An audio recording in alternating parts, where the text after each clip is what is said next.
look at is now going over to energy. We said at the beginning we were going to do more at the units, momentum and energy. So now we're switched gears into energy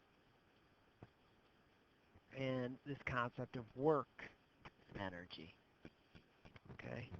Now the concept of energy provides us with a useful tool to tackle physics problems. And it's sort of an alternative to kinematics or Newton's laws or momentums to solve problems that we're already familiar with. And energy can also be used to solve these new types of problems. Energy is a very potent scientific idea. Like momentum, it is conserved. However, there's many different flavors of energy. So mathematically demonstrating this conservation requires much more careful accounting.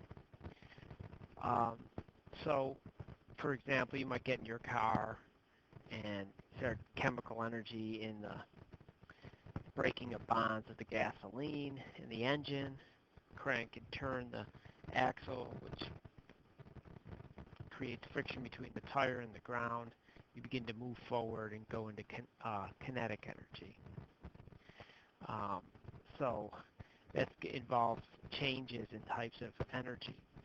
So you're at the top of a roller coaster hill, and you've done work to get it up there, and you have a potential energy at the top, and you start going down, and somewhere midway down the hill, you're both potential energy and kinetic energy, and of course, some energy is also going to sound and thermal and heat energy. So lots of change, a lot of accounting.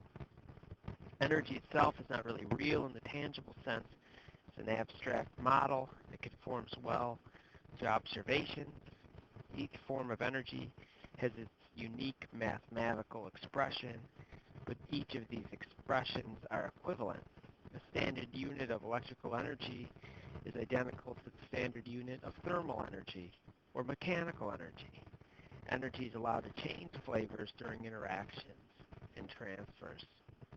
Energy is a scalar quantity, but there's a sign convention where a gain in energy is considered positive and a loss negative.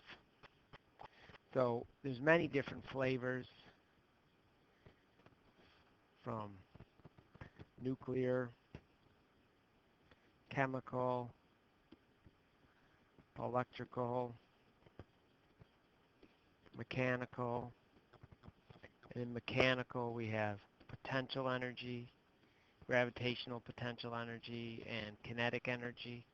And so in this subunit we'll use mainly look at mechanical energy, potential and kinetic, and then later in the year we'll look at electrical energy. Okay, so work. Well, work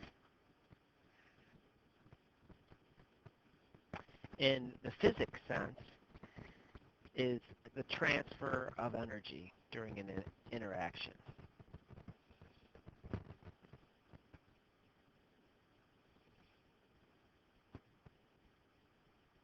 So it involves that energy transformation involves some sort of change in energy for an object. Okay? So the most basic definition requires a force to be exerted over a distance. So work can be a force exerted over a distance. Okay? If you want to move something across the floor, in other words, you would increase its speed, so you'd be giving it kinetic energy. You push the object in the direction you want it to go. It should be clear that at least some of the component of force must exist along the path of displacement. So work is equal to F delta S. But it's actually the force along the direction of displacement. So work, in that sense, so let's take let's look at this. So if you had a wagon and a kid pulling the wagon like so, the force that the kid's pulling up is up in this direction, F. The force in the direction that it's moving is Fx at that angle theta, which is F cosine theta. So in that sense, this becomes F cosine theta delta S when it's at an angle that's not exactly horizontal. Let's look at the units of this. So we have force, that's a Newton, and we have delta S, that's a meter, so a Newton meter. Now, fundamental, that would be kilograms times meters per second squared times meters, or kilograms times meters squared over seconds squared. But also, we call this Newton meter thing a joule. Not the jewels I wear on Saturday nights, but the Joule after scientists who's worked with energy named Joule, and shorthand just J. Okay. Now sometimes there's other energy units for like how much we consume each day. Or a calorie. So 0.24 calories equals 1 joule of energy. But this calorie is the lowercase calories, not the same as the calorie of what we intake as food. In fact, what we take in as food, 1 calorie, we capitalize that as food energy, is equal to 1,000 calories as written above. So it's just how we use it in everyday is different than what it actually is in physics. So, and the calorie is the amount of heat, this small calorie here, this is the amount of heat needed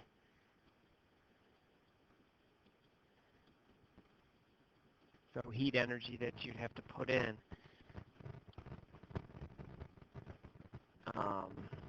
to raise 1 gram of water.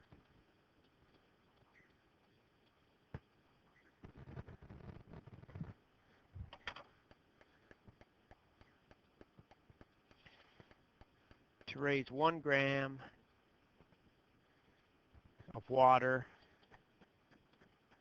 1 degree Celsius.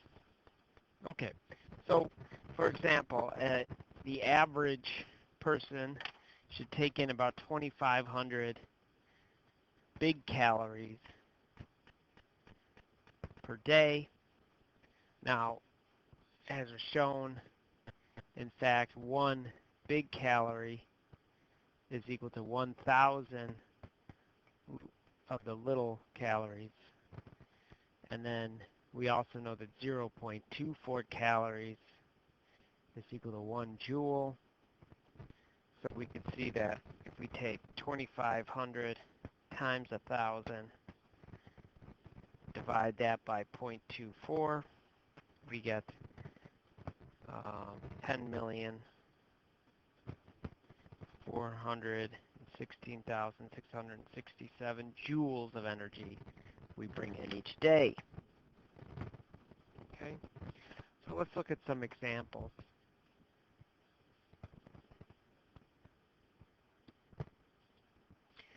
Okay, how much force is done pushing a 20 kilogram box forward 20 meters using a constant force of 60 newtons?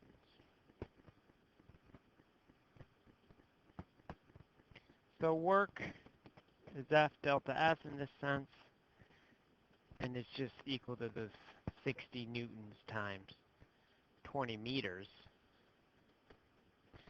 So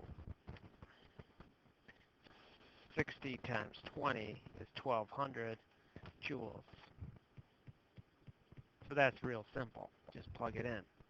Of course, in reality, there's some friction that's working against it as well in the other direction. So suppose that friction between the floor and the box is 0.2 the mu value is 0.2. How much work will friction do on the box? Okay, so that gives a friction force working this way. And that friction force would equal mu F perpendicular. So 0.2 times the mass of the block, since it's horizontal, F perpendicular is equal to Fg. So it's 20 kilograms times 10 meters per second squared. 200 times 0.2, right? Which, oops, is 40 newtons. And that was exerted over the same distance of 20 meters that friction was. So the work there would be F delta S, but our F would be friction force. So that would be 40 newtons times 20 meters. And that's working to slow that down, 800 joules. Okay? So what's the net energy gain on the box?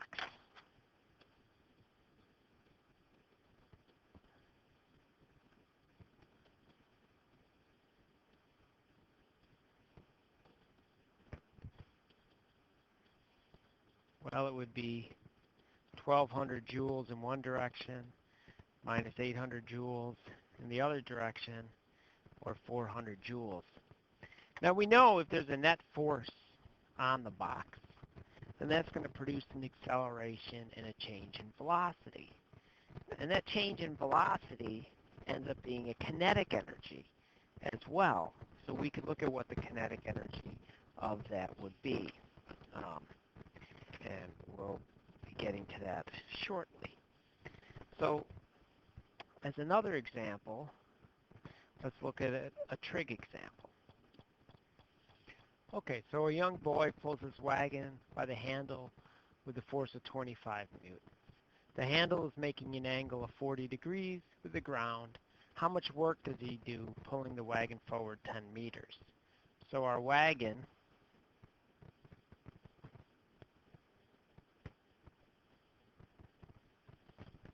is being pulled forward by the boy, and there's a force that's exerted. The force that's exerted upwards like so is 25 newtons, but it's at an angle of 40 degrees. So it's this Fx, which equals F cosine theta, that will be the force that's providing the work in that direction. So work will be F cosine theta times 10 meters. In that sense, you just put it in of the force of 25 newtons at cosine of 40 degrees times 10 meters.